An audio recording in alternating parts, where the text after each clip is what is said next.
Started doing open mic, told a friend of mine I'm going to do it. And he said, I've got some really good advice. Treat it like a presentation at work. Why don't you start with a joke? Genuinely. So, about me. I'm 35 years old, and I consider myself a fairly cool guy. I like single malt whiskey. Cool. I like football and rugby. Cool. And I'm a bit of like a local legend on the stamp collecting scene. No? Okay.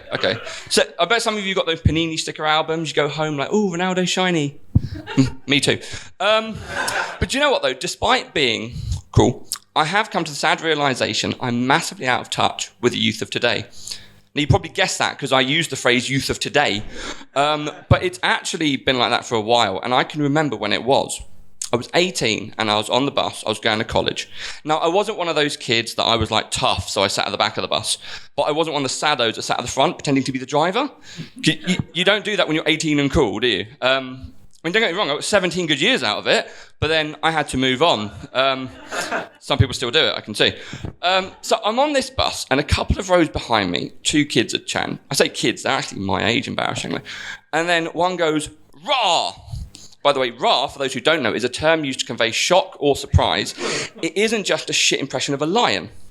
So, there's bear shit on the floor. So I've turned around and gone, how do you reckon a bear got on a bus to do a shit? After laughing at me, much like you guys have just done, thanks for that, they explained that bear now means a lot. So when I grew up, it meant minimal. So when you listen to a bear sing the bare necessities now, it's a total head fuck. But I guess that's just an example of how things have changed. So I had this job in a DVD shop. It was shit, I'm not going to lie. I had this really good job in an antique shop. Needless to say, I worked in the stamp bit. Great job, wonderful, could have been a career. There was this whole, accusation of like licking penny black on my lunch break. That's a stamp. So I had to leave.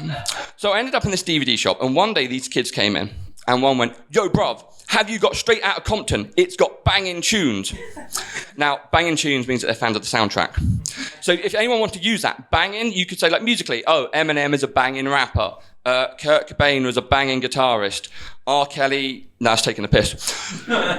Literally. So they came in, they're like, "Yeah, have you got it?" I said, "I'm so sorry, I don't have that. But if you want good music, I've got Tchaikovsky opera on DVD, come on." Blank. And I thought, come on, Tchaikovsky for kids. Be hip, you're down with it. So I said, actually, bruv, if you want something with an Oscar-winning soundtrack and raw, it's got lions, tigers, and bears, oh my, check out The Wizard of Oz.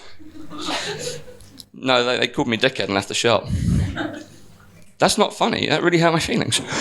But it does make you realise that kids nowadays are really, really aggressive, and I don't quite see the point of it. So 2 weeks ago, I was walking, one bumped into me, mind, and I still said out of politeness, "Sorry, mate." He turned and went, "Yeah, well now you and me, we got beef." I thought, I made dinner plans with a friend. Also helped, I was genuinely in Morrison's buying carrots. So I'm like, great, instant food. Sadly, I was wrong. Beef is a term used now to imply hostility and potential violence. I don't know why it's beef, but I think what happened is there was like a focus group and all the animals got together to decide what happens. And you've got the pig saying, "Why don't we use, I'm going to pork you," or something. And then you've got a turkey saying, "No, try who wants to gobble, gobble, gobble." But before beef actually got it, they did a trial run for poultry, I heard. But then someone shouted out, "There's going to be bear cocks here," and it got a completely wrong crowd. So you just imagine all these gangsters looking for a fight, and they rock up and like, "Yeah, am I in the right place?" It's like, well, you are if you like meat. I just hope they didn't ask for fisticuffs. But thank you ever so much for listening to me tonight, guys, and have a great evening.